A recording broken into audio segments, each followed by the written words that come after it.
Baik, bismillahirrahmanirrahim. Assalamualaikum warahmatullahi wabarakatuh.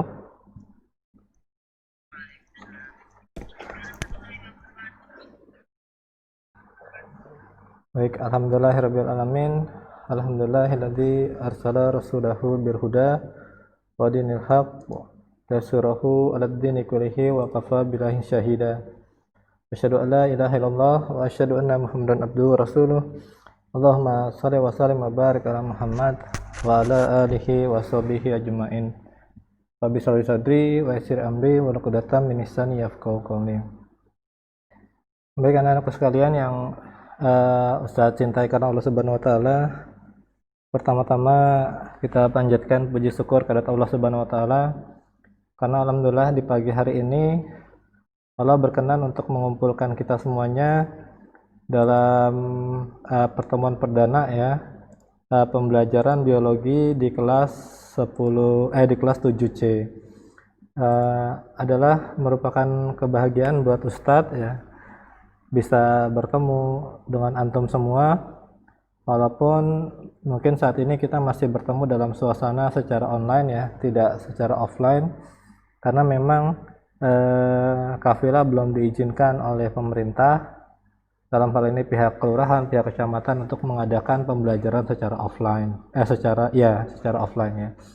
Masih diminta untuk melakukan pembelajaran secara online. Oleh karena itu, mari kita sama-sama bertawakal pada Allah Subhanahu wa taala. Mudah-mudahan Allah segera mengangkat wabah corona ini dan kemudian kita semuanya bisa belajar secara offline ya, bertemu di kelas ya, seperti itu.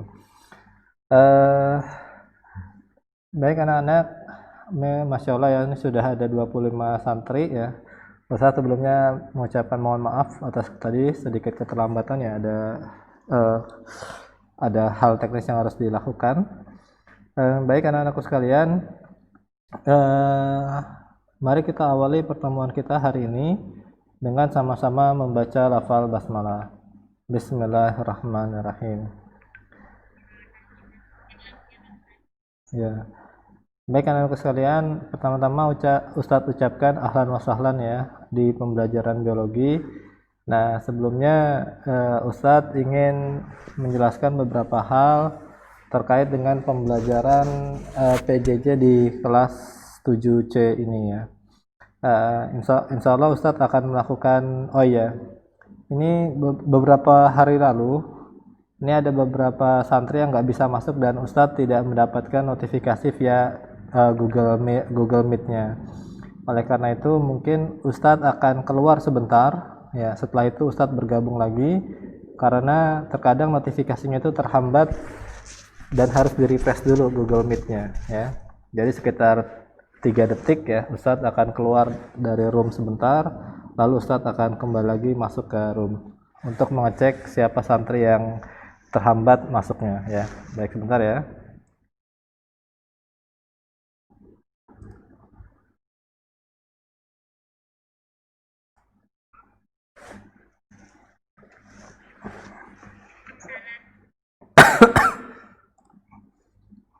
Baik ya, alhamdulillah ini tidak ada notifikasi yang terhambat.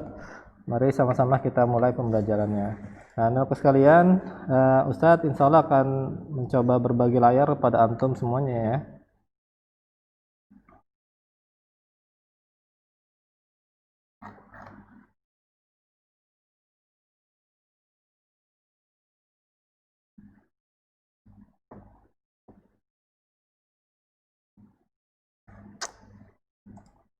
Ada.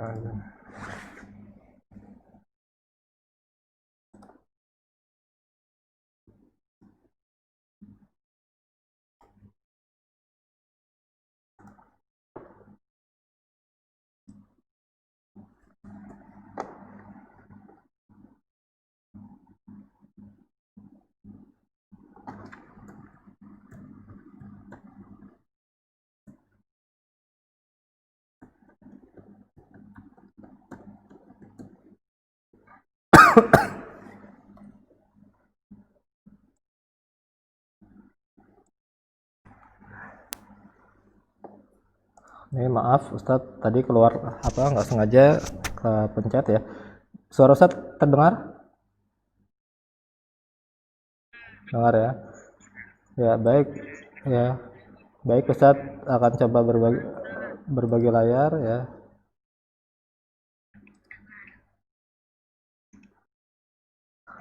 Oke.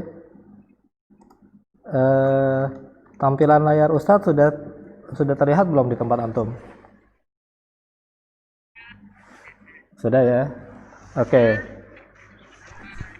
Apa yang terbaca di layar antum?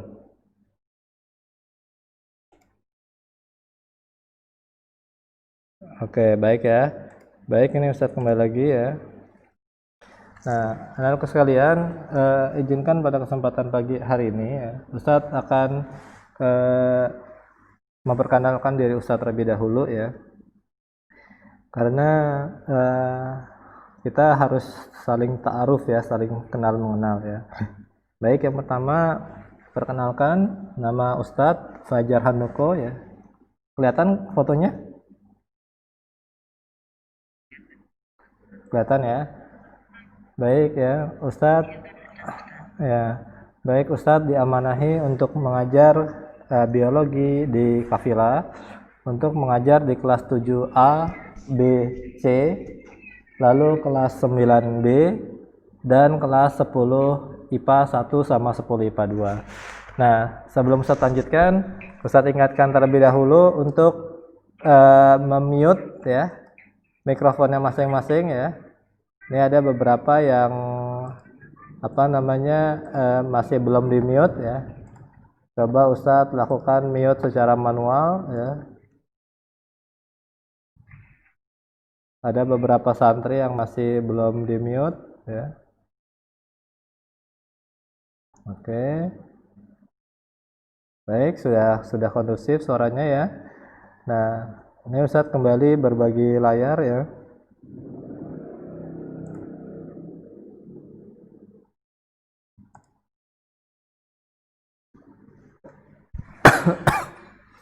Nah, Ustadz diamanahi oleh Kafila untuk mengajar biologi kelas 7A, B, C, lalu kelas 9B, dan kelas 10 IPA 1 sama 10 IPA 2. Ustadz tinggal di Depok. Alhamdulillah sudah menikah dan dikaruniai untuk saat ini baru 2 orang putri ya. Nomor handphone Ustadz 0815 1128 1151.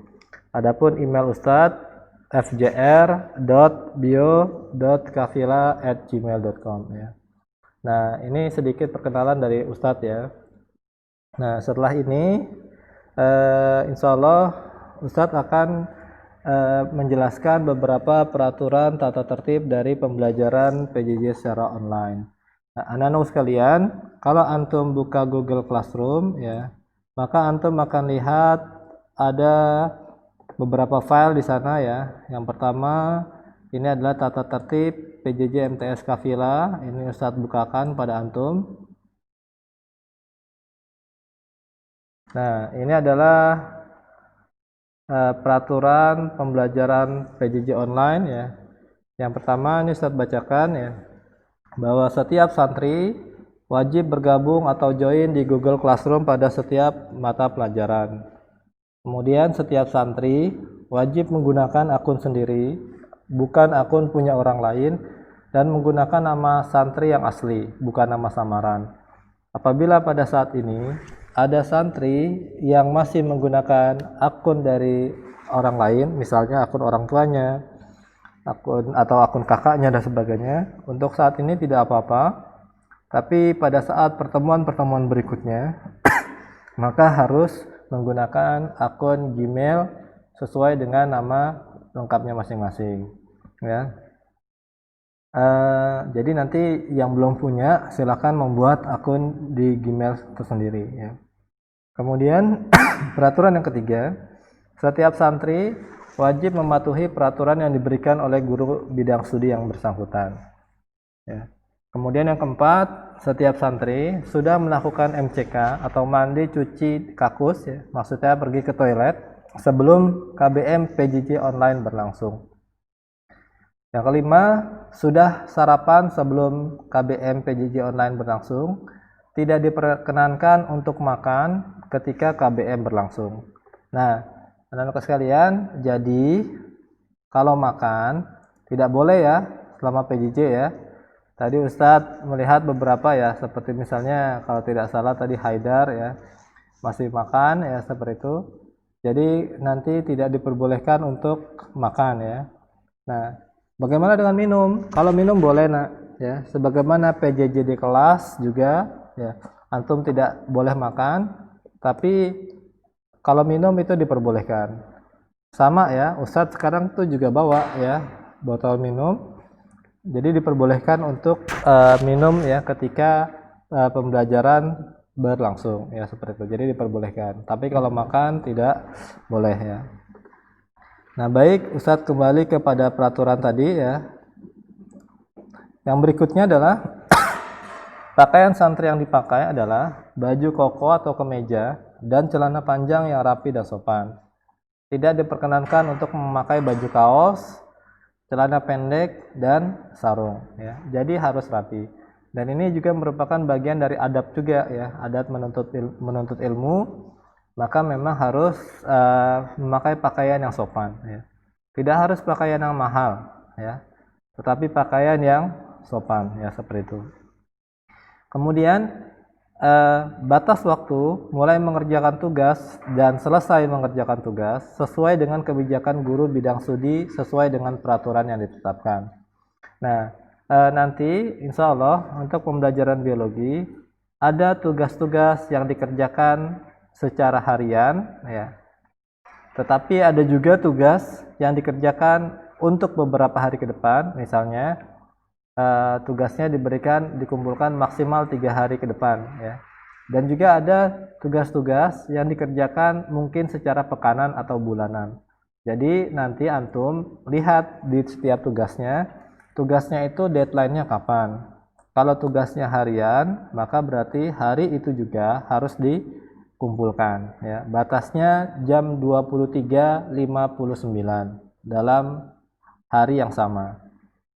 Adapun kalau tugasnya diberikan kelonggaran waktu, misalnya dikumpulkan maksimal 3 hari lagi, ya maka berarti antum silakan mengerjakan dan diselesaikan sebelum waktu deadline yang diberikan. Begitu juga dengan tugas bulanan dan sebagainya. Jadi antum perhatikan kapan deadline atau batas waktu pengumpulan yang diberikan dari masing-masing tugas. Nah, upayakan mengerjakan secepat mungkin. Tetapi tidak asal atau tetapi tidak ngawur mengerjakannya. Pengalaman PJJ biologi yang kemarin ya, alhamdulillah Allah berikan kekuatan kepada Ustadz untuk mengoreksi satu persatu ya tugas yang diberikan ya.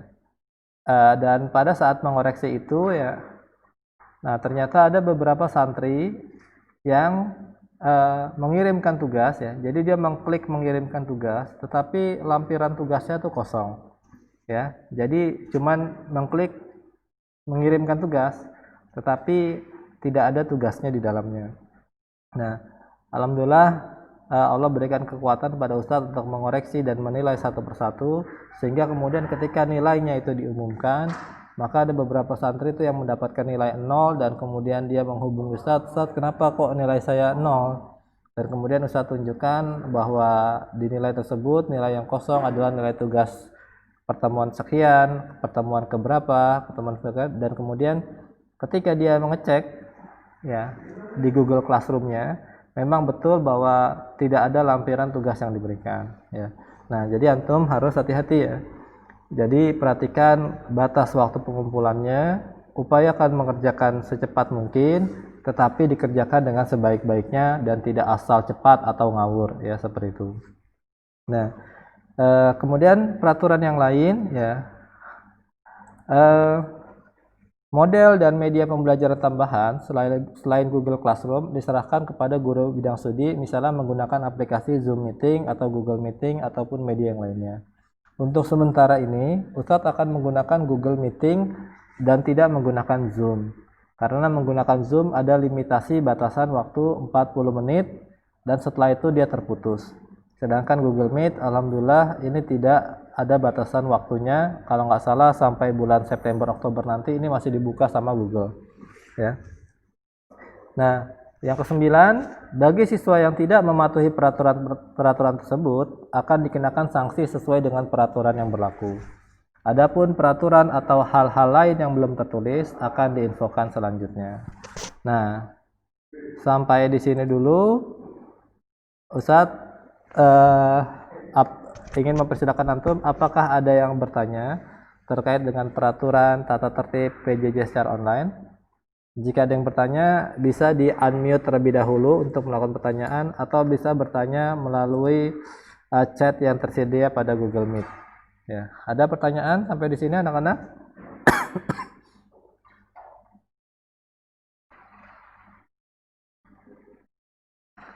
Oke, tidak ada ya. Baik, Ustadz lanjutkan. Nah, Ustadz akan melakukan berbagi layar kembali ya.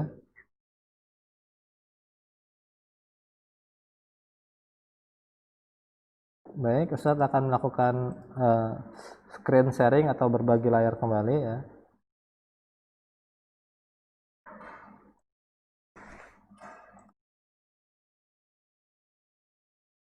Nah, baik. Sudah tampak belum di layar antum apa yang tertulis di layar antum? Ya, apa yang terbaca di situ? Ya, yang terbaca apa di situ? Baik, alhamdulillah berarti sudah muncul ya. Nah, anak-anakku sekalian, untuk pembelajaran biologi, Ustadz merencanakan ada 3 bentuk pelaksanaan pembelajaran biologi. Nah, yang pertama adalah live meeting via Google Meet ya. Nah, pembelajaran yang pertama ini diperuntukkan kepada para santri yang tidak menemui kendala apapun dalam mengikuti pembelajaran jarak jauh ya. Jadi santri pada kondisi ini itu adalah para santri yang misalnya dia tidak menemui kendala dalam hal aspek internet ya. Di rumahnya menggunakan WiFi dengan internet unlimited, kemudian laptop juga tidak bergantian, dan sebagainya.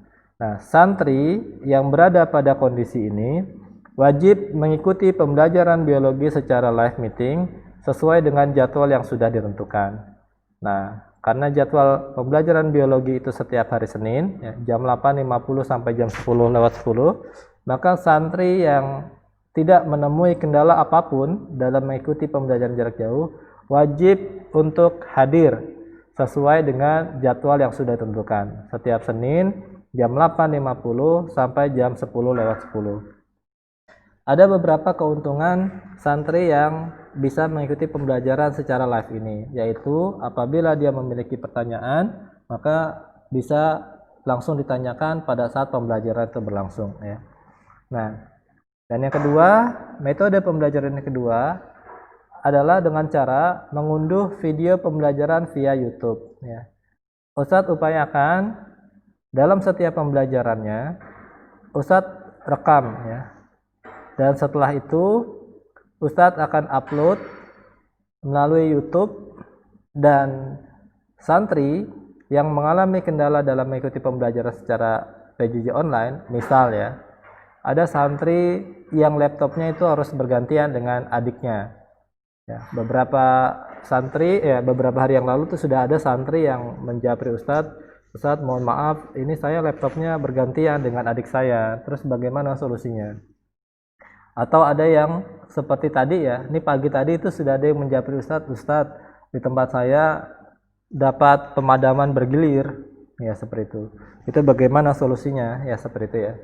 Maka para santri yang mengalami kendala ya, tidak bisa mengikuti secara live meeting, maka santri tersebut dapat mengunduh video pembelajaran via YouTube. Insya Allah nanti linknya itu Ustadz sampaikan di grup PJJ dan melalui Google Classroom, sehingga nanti antum bisa lihat linknya dan kemudian bisa mengunduh video pembelajaran dari situ ya. Sehingga apabila ada santri yang laptopnya misalnya bergantian, bukan hanya kepada adiknya nih, tapi laptopnya dalam keluarganya hanya ada satu dan itu dipakai oleh abinya untuk bekerja ya. Sehingga abinya ini ketika pulang jam 8 malam ya, maka si santri baru bisa meminjam laptop abinya dan kemudian baru bisa belajar ya. Maka itu tidak apa-apa. Jam 8 malam buka laptopnya, download video pembelajarannya dan setelah itu belajar seperti biasa, sehingga kemudian diharapkan santri tersebut tetap tidak ketinggalan dengan teman-temannya yang bisa mengikuti pembelajaran secara live meeting. Dan yang ketiga, rencananya adalah selain mengupload video pembelajaran via YouTube, Ustadz juga akan mengupload audio pembelajaran dan kemudian Ustadz upload melalui Google Drive yang linknya nanti juga Ustadz akan sampaikan di grup wali santri maupun di Google Classroom. Nah, kepada siapa metode pembelajaran ketiga ini Ustadz tujukan? Yaitu diperuntukkan kepada para santri yang memang benar-benar mengalami banyak sekali kendala dalam mengikuti pembelajaran secara online. Terutama misalnya para santri yang memang kuota internetnya sangat terbatas ya. Bahkan mungkin bisa jadi untuk membeli kuota internet itu masih berhitung dengan kebutuhan yang lain seperti kebutuhan untuk makan, untuk berangkat kerja abinya dan sebagainya seperti itu ya. Atau memang keterbatasan yang lain seperti misalnya dia tidak punya peralatan yang cukup untuk menunjang pembelajaran secara online, tidak memiliki laptop ya, handphone juga digunakan oleh orang tuanya ya seperti itu, sehingga dia tidak bisa untuk mengikuti pembelajarannya. Maka Ustadz rancang metode yang ketiga, yaitu dengan cara mengkonvert video pembelajaran yang tadi diupload itu ke dalam format MP3 format audio ya, sehingga santri tersebut nanti bisa mengunduh audio pembelajaran tersebut ya, sehingga kuota internetnya yang digunakan sangat minimal ya, lebih kecil, dan kemudian santri tersebut dapat mempelajari dengan cara mendengar audio pembelajaran ya, sehingga kemudian tetap bisa memperoleh pembelajaran tanpa khawatir jauh tertinggal dengan teman-temannya yang lain ya, seperti itu. Nah, lalu bagaimanakah Ustadz tahu bahwa para santri hadir dan mengikuti pembelajaran? Nah, karena kita direncanakan menggunakan 3 metode pembelajaran, maka Ustadz memberikan waktu pembelajaran biologi itu selama 1 kali 24 jam. Maksud Ustadz ya, jadwal kita kan hari Senin jam 8.50 sampai jam 10:10. Maka Ustadz berikan keluasan kelapangan buat antum untuk belajar ini selama 1 kali 24 jam. Artinya batasnya adalah hari Senin jam 23:59. Mohon maaf ya. Jadi para santri bisa memulai pembelajaran biologi sesuai dengan waktu yang dia bisa untuk mengikuti pembelajaran. Contoh tadi ya, santri yang memang laptopnya harus gantian dengan orang tuanya yang bekerja, sehingga dia baru bisa akses laptopnya itu jam 8 malam. Ya tidak apa-apa, nanti jam 8 malam dia buka laptopnya, lalu kemudian dia unduh videonya dan kemudian dia belajar ya. Nah begitu juga dengan tadi santri yang memang mengalami kuota internet sangat terbatas gitu ya, sehingga dia tidak bisa on time mengikutinya, maka nggak apa-apa ya, mengikutinya nanti saja setelah bisanya. Nah, adapun santri yang tidak mengalami kendala apapun ya, maka dia wajib ya mengikuti pembelajaran sesuai dengan jam yang sudah ditentukan. Anak-anak sekalian ya, yang tahu antum ini berada pada posisi yang mana ya, itu hanya antum sendiri ya. Kalau misalnya nih antum tahu bahwa sebenarnya antum ini nggak punya kendala apapun dalam mengikuti pembelajaran PJJ, di rumah ada wifi ya, kemudian laptop juga tidak bergantian ya, jadi nggak ada masalah sebenarnya ya. Nah tapi kemudian antum malas-malesan gitu ya, aduh kan boleh nih kata Ustadz jam berapa saja tuh boleh gitu ya, udah saya nanti saja melihatnya sesempat saya saja gitu ya. Nah anak-anak sekalian, untuk hal ini Ustadz akan menyerahkan antum kepada Allah Subhanahu wa taala. Ya, yang tahu kondisinya adalah antum sendiri, ya. Tapi Ustadz ingatkan ya, apabila Allah Subhanahu wa taala sudah memberikan antum nikmat, lalu kemudian antum sia-siakan nikmat tersebut, ya, tidak menutup kemungkinan bahwa Allah Subhanahu wa taala akan mencabut nikmat tersebut dari antum karena antum tidak mensyukurinya, ya. Nauzubillah, misalnya tahu-tahu ya ada gangguan atau misalnya ya Ustaz tidak ingin mendoakan yang buruk-buruk gitu ya. Tapi Ustaz hanya mengingatkan bahwa yang tahu kondisi antum pada posisi yang mana itu hanya antum sendiri dan Allah Subhanahu wa taala. Karena itu jika antum merasa bahwa antum termasuk yang tidak mengalami gangguan apapun, maka antum wajib hadir untuk mengikuti pembelajaran secara live meeting sesuai dengan waktu yang sudah ditentukan. Jam 8.50 sampai jam 10 lewat 10, ya. Nah, seperti itu. Adapun yang santri yang mengalami kendala, ya, maka dipersilakan untuk mengikuti pembelajaran sesuai dengan waktu-waktu yang sudah ditentukan. Bagaimana jika ternyata sebenarnya santri tersebut mampu, tidak ada masalah, tapi kemudian mengalami gangguan seperti misalnya sakit, ya, maka tidak apa-apa, ya, itu namanya uzur. Dan kemudian nanti ketika sudah agak enakan badannya, mengikuti pembelajaran di waktu yang tidak seharusnya di jam-jamnya, ya. Misalnya aduh merasa baikannya jam 3 sore, ya sudah nggak apa-apa, nanti belajar jam 3 sore. Nah, lalu bagaimana Ustaz tahu bahwa antum semua hadir setiap hari dalam mengikuti pembelajaran biologi? Nah, anak-anakku sekalian, Ustaz akan tampilkan di Google Classroom, ya. Kalau antum buka Google Classroom-nya, ya, maka di sana ada dalam setiap pertemuan ada yang namanya presensi kehadiran, ya, dan presensi perpulangan. Nah, Ustaz akan tampilkan yang presensi kehadiran, ya. Nah, pada presensi kehadiran ini, ya, antum wajib isi, ya. Setiap kali antum akan memulai pembelajaran biologi, ya.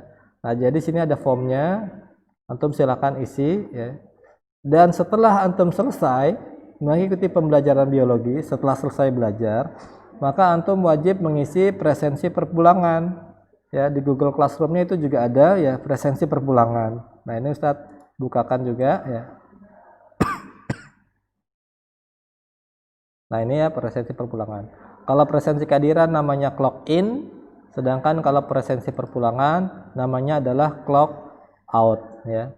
Nah, jadi setiap santri wajib mengisi presensi kehadiran ketika ingin belajar dan wajib mengisi presensi perpulangan ketika sudah selesai belajar. Sebagai contoh, santri yang tidak menemui kendala, ya, apapun ketika mengikuti live meeting, maka sebelum dia memulai, dia wajib mengisi presensi kehadiran. Nah, setelah mengikuti live meeting, pembelajaran, dan kemudian setelah selesai, maka dia wajib mengisi presensi perpulangan. Lalu contoh yang kedua ada santri yang laptopnya bergantian, dia baru bisa menggunakan laptopnya jam 8 malam, maka pada jam 8 malam, dia wajib untuk mengisi presensi kehadiran. Lalu dia mengunduh video pembelajaran, mengikuti pembelajaran dengan mempelajari videonya dan bahan ajar yang sudah disediakan, ya.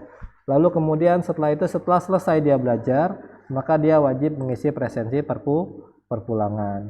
Batasnya mengisi presensi kehadiran dan presensi perpulangan adalah jam 23.59 di hari di mana terdapat jadwal pembelajaran biologi. Untuk kelas 7C kan jadwalnya hari Senin, ya, setiap hari Senin. Berarti batas waktu antum untuk mengisi presensi kehadiran dan presensi perpulangan adalah jam 23.59 malam hari ini, ya.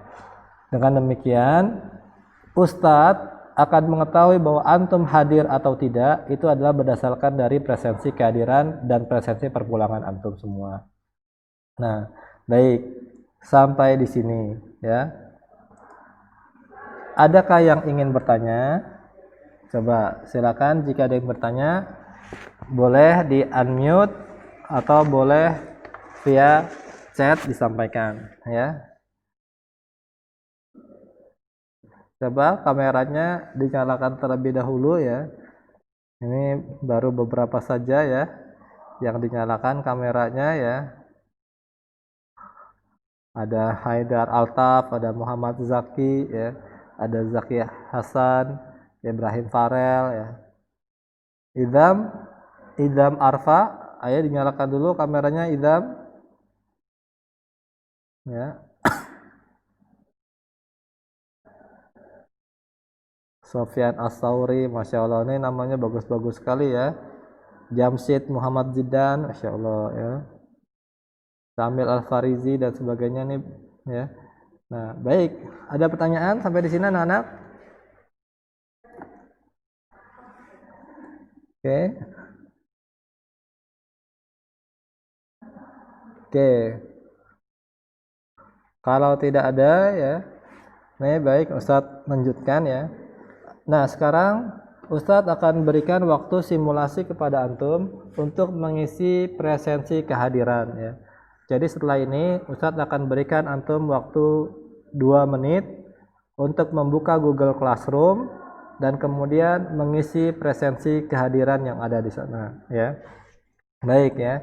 Sekarang silakan Ustadz berikan waktu 2 menit buat antum untuk membuka Google Meeting, Google Classroom dan kemudian mengisi presensi kehadiran di sana. Baik ya, dipersilahkan.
Oke, sudah. Ini Ustadz lihat baru 10 ya. Baru 10 yang mengirimkan ya. Ustadz akan coba absen dulu yang belum mengumpulkan di sini siapa ya.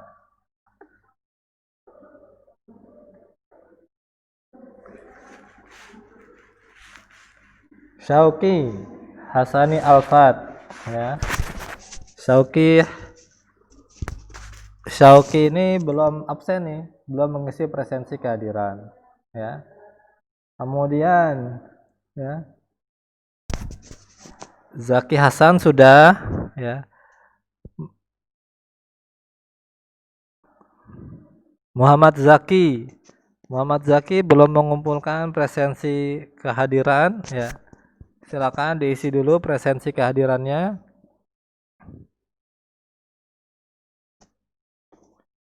Kemudian Muhammad Faros sudah ya. Idam Arfa. Idam antum belum mengumpulkan presensi kehadiran ya. Silakan diisi dulu presensi kehadirannya.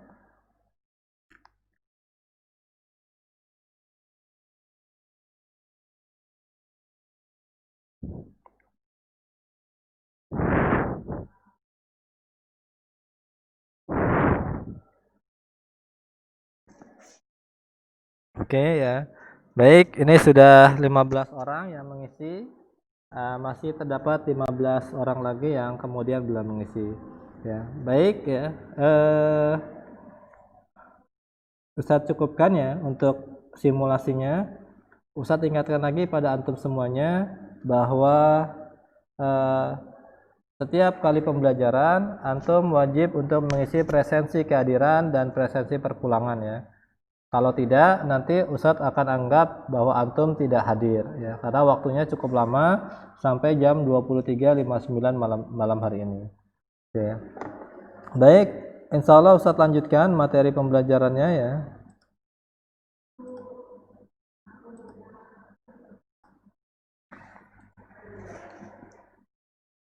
Ustadz akan berbagi layar terlebih dahulu ya.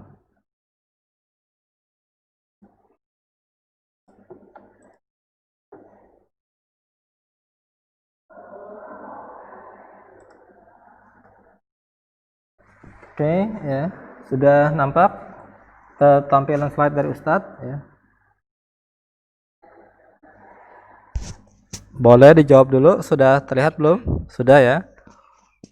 Ya. Baik ya, terima kasih. Baik anak-anak sekalian, materi pertama kita di pembelajaran biologi. Oh ya, maaf ya, sebelum lupa. Anak-anak sekalian, kalau antum lihat di Google Classroom ya, maka antum bisa lihat di sana buku ya. Ada buku yang bisa antum buka ya di Google Classroom-nya. Itu ada buku BSE kelas 7 ya. Jadi antum silahkan bisa unduh dari sana ya. Itu bahan ajarnya ya. Ini kalau dibuka ya. Nah, ini adalah bukunya. Ya, bisa antum download dari sana dan digunakan untuk belajar ya. Nah, kita lihat dulu materinya. Nah, ini anak-anak sekalian ya. Untuk pembelajaran IPA di Madrasah Kafilah, biologi dengan fisika itu dipisah. Oleh karena itu pembelajaran ini insya Allah akan berlangsung sangat cepat ya. Pengalaman tahun yang lalu, semester kedua antum sudah masuk materi kelas 8 ya. Jadi pada semester kedua itu antum sudah masuk ke materi kelas 8 ya. Sedangkan di semester 1 nanti akan mulai masuk juga, akan membahas materi materi semester kedua. Kenapa bisa begitu? Karena biologi dengan fisikanya itu dipisah. Sebagai contoh, pada bab 1, objek IPA dan pengamatannya, ini dua-duanya dapat. Biologi dengan fisika itu dapat. Lalu kemudian setelah materi ini selesai, maka kita langsung masuk materi ke bab 2, yaitu klasifikasi makhluk hidup. Nah, ini adalah masih materi biologi. Nah, tapi setelah itu, bab 3, klasifikasi materi dan perubahannya, itu tidak akan kita pelajari. Bab 4 juga tidak akan kita pelajari, bab 5 tidak akan kita pelajari, bab 6 akan kita pelajari sebagian, yaitu terkait dengan makanan sebagai sumber energi, transformasi, metabolisme sel, dan sistem pencernaan. Nah, jadi antum bisa lihat ya, pada biologi dari bab 1, bab 2 langsung lompat ke bab 6. Ya, seperti itu. Begitu juga dengan fisika, pada bab 1 dipelajari, setelah itu dia langsung melompat ke bab 3. Bab 2-nya itu tidak dipelajari karena itu ranahnya biologi. Ya, seperti itu. Jadi anak-anakku sekalian, nanti insya Allah pembelajarannya itu akan cepat ya. Kita bisa langsung masuk ke semester kedua, setelah semester kedua selesai langsung masuk ke kelas 8. Ya, seperti itu. Nah, hari ini kita akan mempelajari mengenai objek IPA dan pengamatannya, penyelidikan IPA dan sebagainya. Nah, ini saya tampilkan slide-nya ya. Bab yang pertama adalah metode penelitian ilmiah ya. Nah, anak-anakku, apa sih sebenarnya tujuan kita mempelajari metode penelitian ilmiah?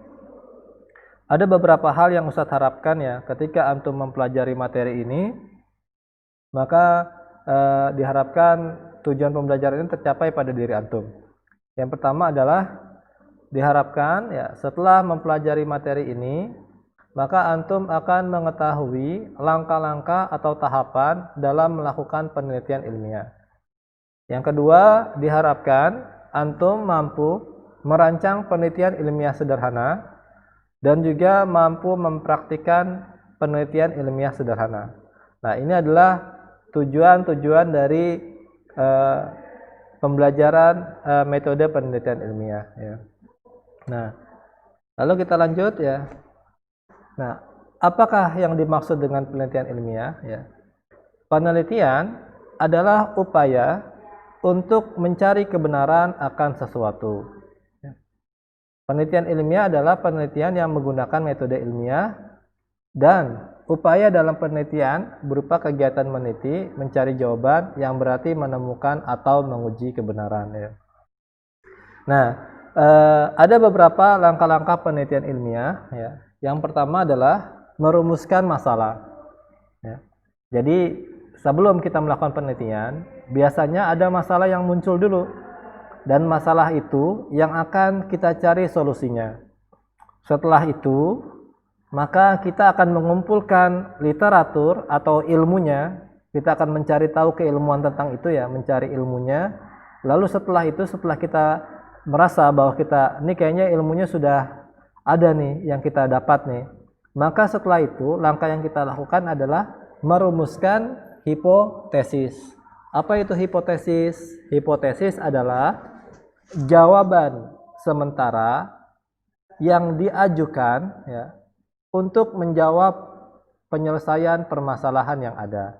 Jadi hipotesis ini masih merupakan jawaban sementara. Suatu hipotesis bisa benar dan bisa juga salah. Ya seperti itu. Nah, kemudian yang berikutnya kita akan melakukan penelitian. Jadi setelah hipotesis itu dilakukan, maka kita akan melakukan penelitian. Dan setelah penelitian itu dilakukan, maka kita akan menguji hipotesis. Ya. Jadi setelah penelitian dilakukan itu, maka kita lihat apakah hipotesis atau jawaban sementara kita itu benar. Ya. Dan setelah itu baru ketahuan kalau seandainya hipotesisnya benar atau jawabannya ternyata hipotesisnya salah, maka setelah itu barulah kita bisa merumuskan kesimpulan. Ya. Nah, mungkin antum akan bingung ya, tapi Ustadz beri contoh seperti ini. Nah, ya. Kita interaktif ya. Nah, kita interaktif. Ustadz akan melakukan pertanyaan kepada antum ya. Nah, sebagai contoh ya. Alhamdulillah kita sebagai seorang muslim ya. Sebagai seorang muslim kita punya petunjuk ya yang sangat luar biasa, yaitu dari Quran dan hadis Nabi. Dalam hal biologi contohnya mengenai tidur. Pernahkah antum mendengar bahwa tidur yang baik itu adalah 8 jam setiap hari? Betul nggak? Pernah dengar nggak? Nggak pernah dengar? Nggak pernah dengar ya? Pernah ya? Ya. Ada yang pernah, ada yang tidak ya. Nah, ya. Jadi, di luar sana ada pendapat yang menyatakan bahwa manusia itu baiknya itu tidur sekitar 8 jam sehari. Ya, seperti itu. Nah, kita kan bingung ya. Ini sebenarnya betul atau tidak nih penelitian ini, ya? Ini betul atau tidak nih penelitian ini, ya? Pendapat yang menyatakan bahwa tidur yang baik itu adalah 8 jam setiap hari, itu benar atau tidak? Nah, ini yang disebut sebagai permasalahan. Ya, jadi masalahnya adalah apakah tidur selama 8 jam setiap hari itu merupakan tidur yang ideal bagi kesehatan tubuh manusia. Nah, ya seperti itu ya. Jadi kita punya permasalahan nih. Maka langkah yang kedua adalah kita mengumpulkan literatur atau mencari ilmu tentang hal itu. Ya, ilmu tentang tidur. Ya, seperti itu. Nah, lalu bagaimana kita mencarinya? Antum bisa membaca dari buku-buku biologi atau penelitian-penelitian relevan. Tapi jangan pernah lupakan antum untuk mencari sumbernya dari Al-Quran dan hadis. Ya. Karena kita sebagai seorang muslim, Masya Allah ya, sudah Allah berikan panduan yang sangat tepat dan sangat ideal sekali dari Al-Quran dan hadis. Nah, misal setelah kita mempelajari, akhirnya kita ternyata ketemu ya, petunjuk dalam Islam mengenai tidur yang terbaik. Ya. Nah, ternyata Rasul itu dalam sehari tidur berapa kali Ustadz mau bertanya sama antum. Ada yang tahu nggak? Rasul tidur dalam sehari itu berapa kali?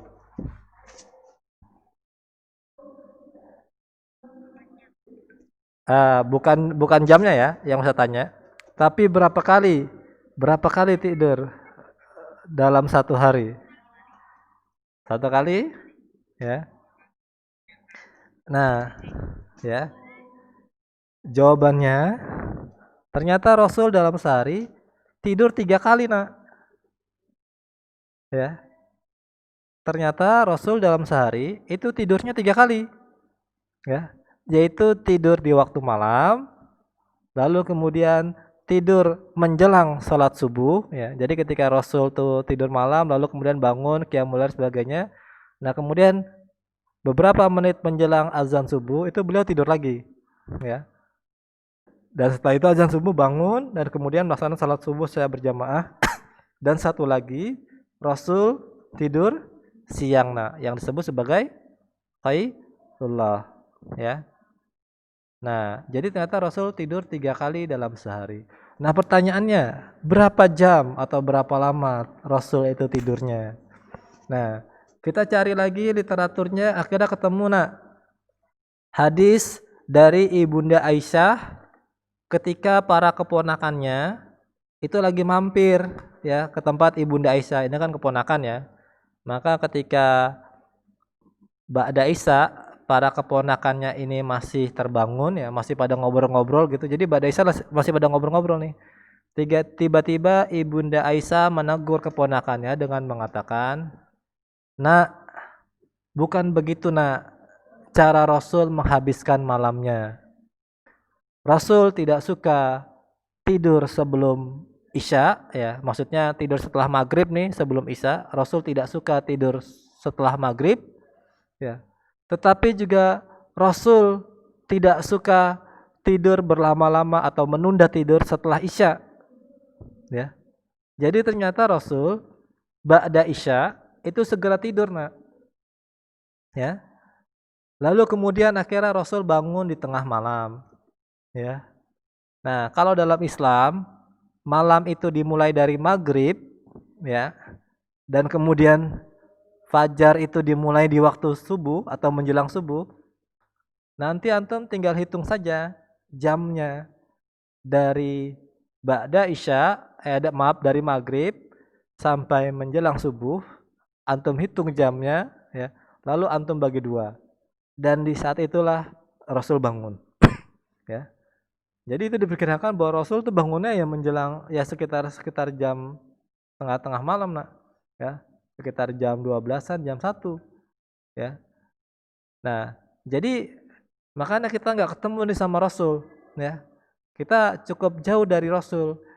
Di mana pada saat Rasul itu sudah bangun, ya, bangun untuk qiyamul lail, kita justru baru mau tidur, ya. Jadi kita lebih suka bergadang, menunda tidur, baru tidur jam 11 malam, baru tidur jam 12 malam, baru tidur jam 1 malam. Padahal pada saat itu Rasul sudah mau bangun, ya, seperti itu, ya. Ini Syamil, ya, baik, ya. Nah, Ustaz lanjutkan, ya. Nah, jadi seperti itu, ya. Nah, kemudian menjelang subuh Rasul tertidur kembali, ya, sekitar 10 sampai 15 menit, ya. Dan kemudian ba'da subuh Rasul tidak tidur, nak, ya, sampai nanti menjelang zuhur, nak, ya. Bahkan ada sahabat yang ketika melihat anaknya tertidur di waktu duha, maka kemudian beliau menegur anaknya dengan mengatakan, "Wahai anakku, mengapa engkau tertidur di tengah Allah sedang membagi-bagikan rezekinya?" Ya, seperti itu. Jadi Rasul tidak tidur, nak.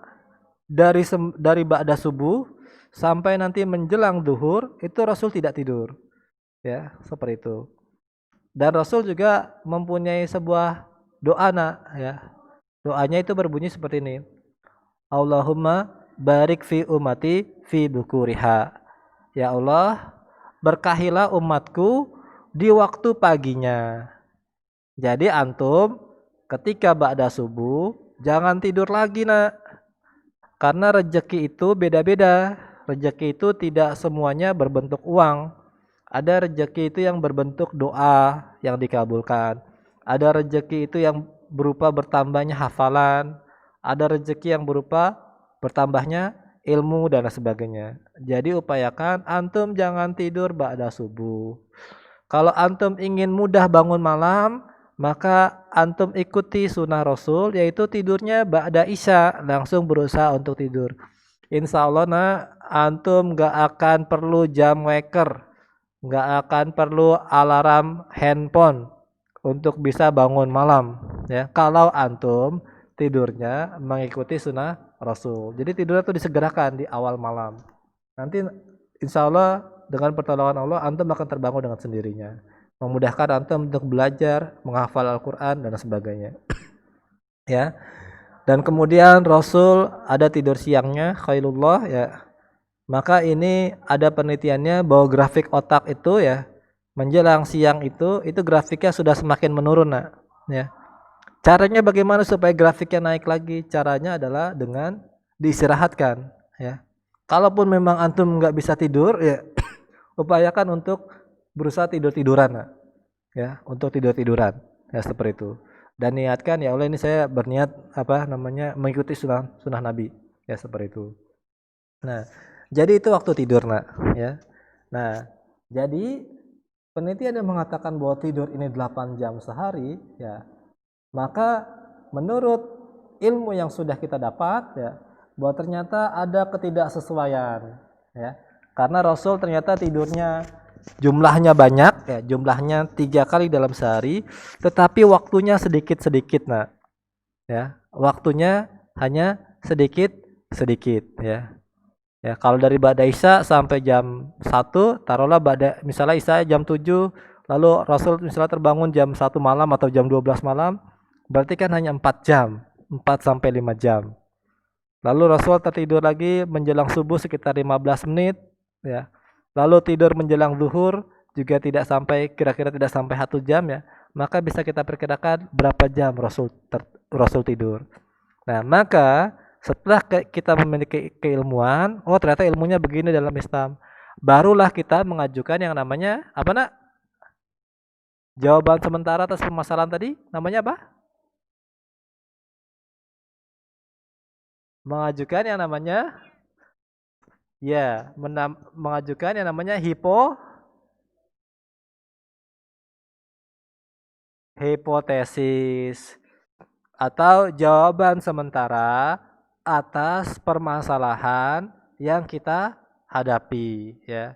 Nah, setelah itu baru kita uji, ya, baru kita uji bahwa bahwa benarkah dengan tidur 8 jam, nah, atau hipotesis kita kan bilang begini ya. Tidur 8 jam itu tidak baik bagi kesehatan karena banyak waktu terbuang, ya seperti itu. Dan tidur yang terbaik adalah mengikuti polanya Rasul, ya. Maka kita tes saja nak. Antum silakan coba nak, ya. Maka insya Allah waktu antum akan lebih banyak yang efektif. Antum tidak akan merasa kecapean di pagi hari, ya. Antum gak akan merasa kecapean nak di pagi hari nak. Ya, baru belajar sebentar tiba-tiba aduh Ustaz ngantuk banget ini Ustaz, Masya Allah.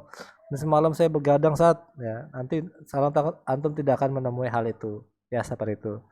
Nah, Ustadz ingin tunjukkan lagi masih terkait dengan tidur, ya, yaitu kejadian yang namanya Chernobyl, ya. Ini Ustadz tampilkan di layar, ya. Bentar ya, Chernobyl.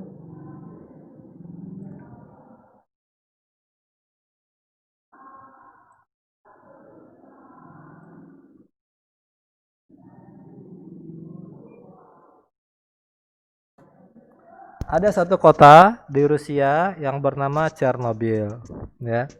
Nah, Chernobyl ini adalah merupakan pusat pembangkit tenaga nuklir, ya, nak. Jadi di sini dahulu ada reaktor nuklir, ya. Reaktor nuklir untuk pembangkit tenaga listrik, ya. Ini gambaran contohnya, ya. Bisa lihat gambaran nak di layar antum? Belum muncul?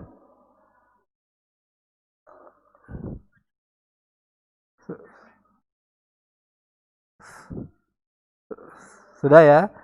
Nah, oh belum? Tapi Ustadz sudah melakukan screen sharing ini ya. Nah, baik anak-anak, ini Ustadz Ustadz tampilkan nih. Atau nanti antum bisa lihat juga ya tentang Chernobyl ya. Nah, ini nak ya.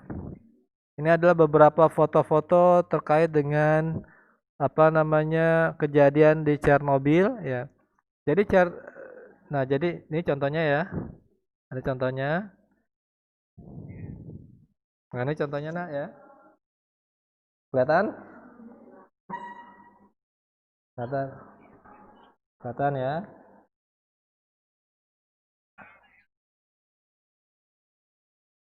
Oke, Ustadz nggak tahu nih. Sabar sebentar ya. Ini Ustadz screen sharing sekali lagi. Ini tadi Ustadz lepas dulu screen sharingnya. Ini Ustadz lakukan screen sharing lagi ya.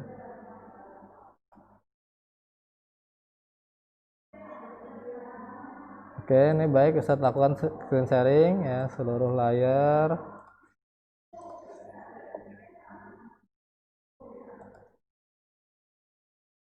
Baik. Nah, ini ya. Ini adalah salah satu contoh dari sisa-sisa bangunannya. Nah, anak-anak sekalian ya, Chernobyl ini merupakan pusat pembangkit tenaga nuklir ya. Pusat pembangkit listrik tenaga nuklir yang dioperasikan oleh Rusia dahulu ya, Uni Soviet dulu. Lalu ternyata terjadi kebocoran reaktor nuklir sehingga menyebabkan reaktor nuklirnya itu meledak. Dan kemudian pusat reaktor nuklirnya akhirnya ditenggelamkan ke bumi ya, jadi dikubur, dimasukkan ke dalam bumi dan setelah itu ditutup dengan tanah. Lalu kemudian kota itu selama bertahun-tahun itu menjadi kota mati, kota yang kemudian ditinggalkan karena tingkat radiasinya itu yang sangat tinggi, sehingga orang dilarang memasuki kota tersebut. Dia menjadi kota mati ya seperti itu. Nah, tapi terlepas dari itu, dilakukanlah penelitian. Kenapa kok bisa reaktor nuklirnya itu meledak?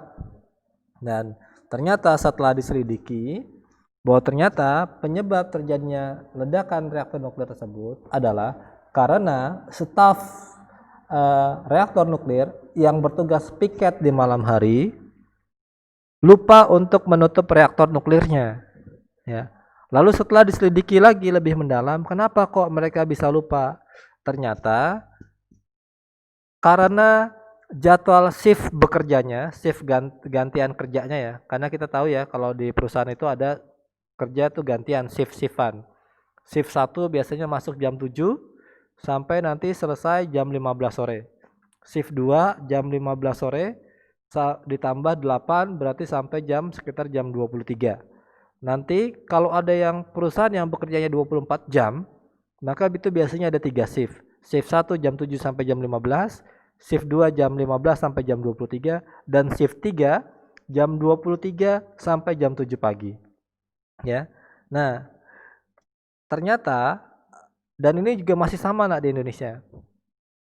Bergantian shift antara shift 1 pindah ke shift 2, maksudnya orang yang tadinya dapatnya shift pagi jam 7 sampai jam 15, lalu kemudian dia ganti shift menjadi jam 15 sampai jam 7 malam ya. Ternyata jaraknya hanya seminggu. Jadi seminggu masuk pagi, seminggu masuk siang, dan seminggu masuk malam. Dan ternyata tubuh manusia belum beradaptasi dengan perubahan yang begitu cepat ya. Dan ternyata beradaptasi minimal terhadap perubahan jam tidur itu adalah minimal 2 minggu. Jadi nanti kalau antum jadi bos perusahaan, punya pabrik dan sebagainya, pabrik antum sampai lebih dari 3 shift bekerjanya, maka antum atur waktunya jangan kurang dari 2 minggu ya. Jadi upayakan ganti shiftnya itu 2 minggu lebih atau malah sebulan sekali. Berarti sebulan pegawai masuk pagi, sebulan lagi ganti shift masuk siang, sebulan lagi masuk malam. Karena yang dialami oleh petugas shift malam di reaktor nuklir Chernobyl ya. Oh iya tidak apa-apa ya. Nah, ketika pegawai reaktor nuklir Chernobyl ya bergantian shiftnya sangat cepat waktunya dalam cuman seminggu ya. Ketika dia masuk malam, walaupun secara jasad, walaupun secara mata itu dia masih melek gitu ya, tetapi ternyata alam bawah sadarnya itu masih mengatakan bahwa ini malam, waktunya beristirahat ya. Sehingga dia menjadi tidak teliti ya. Sehingga terjadilah kelalaian berupa lupa untuk menutup reaktor nuklir, sehingga reaktor nuklirnya itu bocor dan kemudian akhirnya terjadilah ledakan ya, seperti itu. Nah, itu terkait dengan pola tidur ya. Nah, baik, sampai di sini ada pertanyaan dulu atau ada yang mau didiskusikan? Silakan. Jika ada yang mau didiskusikan atau mau ditanyakan, boleh ditanyakan. Cukup, Masya Allah ya. Sebentar ya. Yang lain ada yang mau bertanya? Tidak? Oke, bentar ya, saya lihat dulu. Kenapa nak?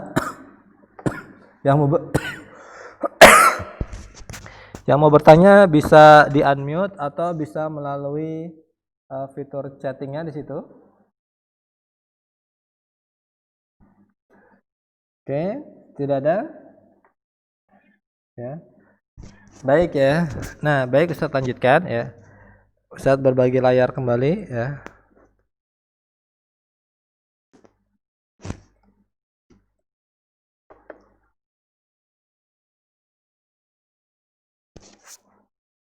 Nah, jadi ini ya nak, ini adalah langkah-langkah dalam mengikuti pembelajaran secara dalam melakukan penelitian ilmiah ya.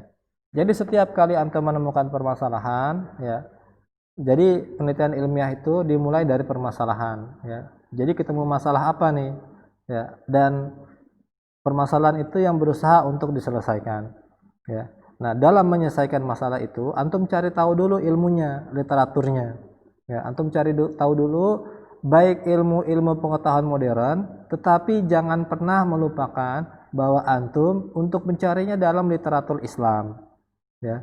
Karena ilmu pengetahuan kita saat ini itu nggak bisa menyamai apa yang sudah dituliskan oleh Al-Quran atau sudah disampaikan oleh Rasul ya.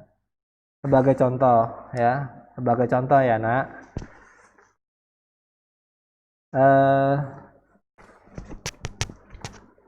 matahari terbenam atau tidak nak?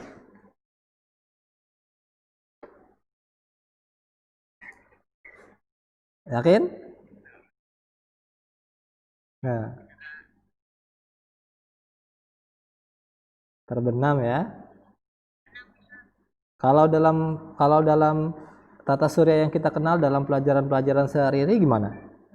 Matahari terbenam atau tetap di tempatnya? Nah, ya, tetap di tempatnya ya. Nah, terus ada orang-orang nggak di sekitar matahari?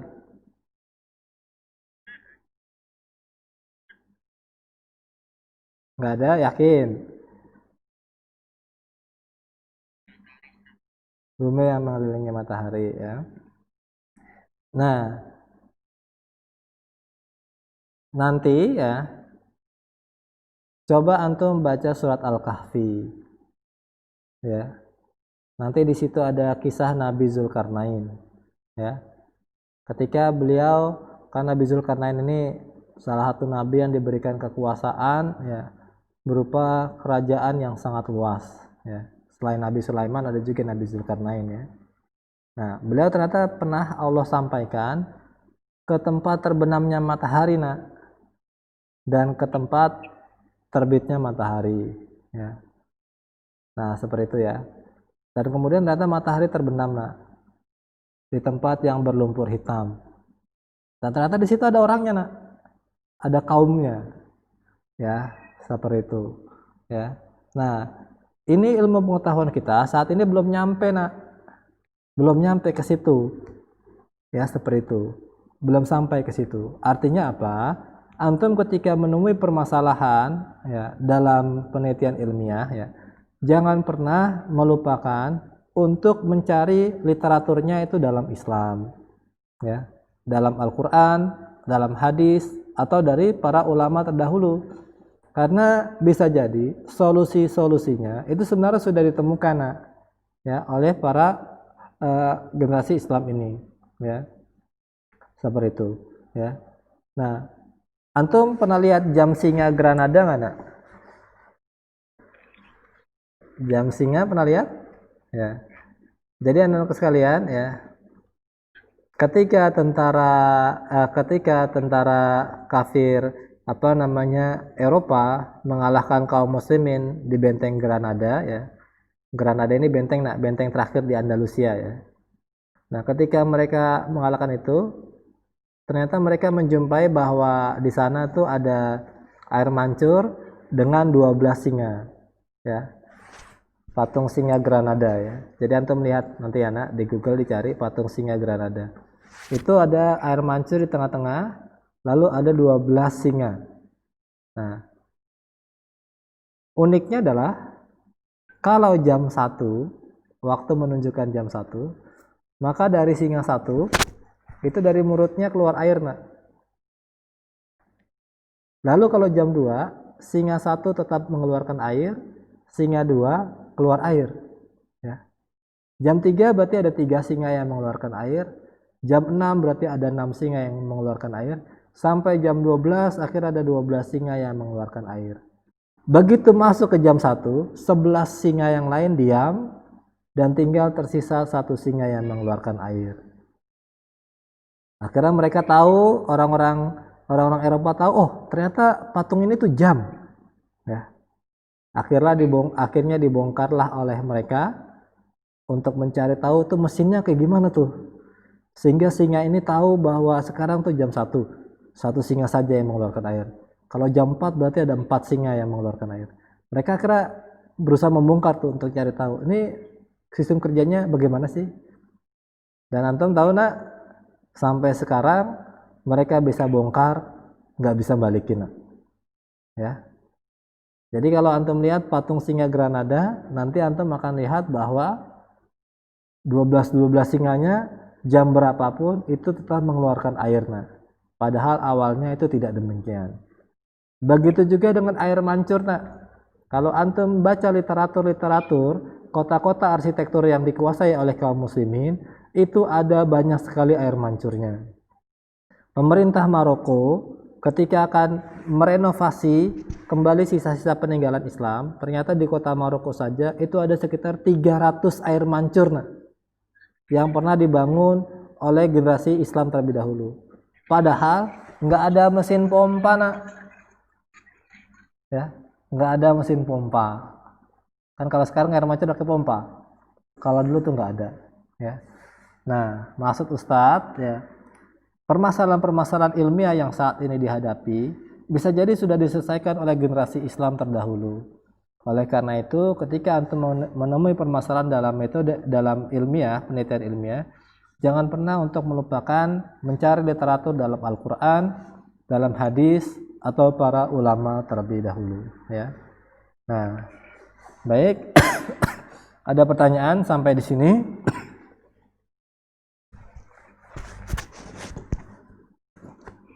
Kalau tidak ada, ya, ada tersisa waktu 4 menit. Ustadz berikan kepada antum untuk melakukan simulasi, untuk melakukan presensi perpulangan atau clock out, ya. Sehingga kemudian dalam pertemuan-pertemuan berikutnya antum nggak bingung lagi harus gimana clock in dan gimana clock outnya, ya. Buka Google Classroom-nya, lalu cari presensi perpulangan atau clock out, lalu isi sesuai dengan pertanyaan-pertanyaan yang ada di situ, ya. Untuk pertemuan perdana ini insya Allah tidak ada tugas, ya, seperti itu. Insya Allah akan kita lanjutkan pada pertemuan yang berikutnya. Baik anak-anak, kita tutup pertemuan kita hari ini dengan membaca doa kafaratul majlis. Subhanakallahumma wa bihamdika asyhadu alla ilaha illa anta astaghfiruka wa atubu ilaik. Baik, Ustadz ingatkan lagi, ya. Masih ada 3 menit, silakan digunakan untuk mengisi presensi perpulangan. Baik, Ustadz cukupkan. Terima kasih atas perhatiannya. Al-haqqu min rabbik fala takunanna minal mumtarin. Yang benar datang dari sisi Allah, yang kurang dari kesalahan Ustadz sendiri, kekurangan ilmu dan sebagainya. Assalamualaikum warahmatullahi wabarakatuh. Baik ya. Sama-sama ya nak. Baik, bisa langsung diisi nak Google Classroom-nya ya, presensi perpulangan. Dan boleh keluar dari meeting sekarang ya.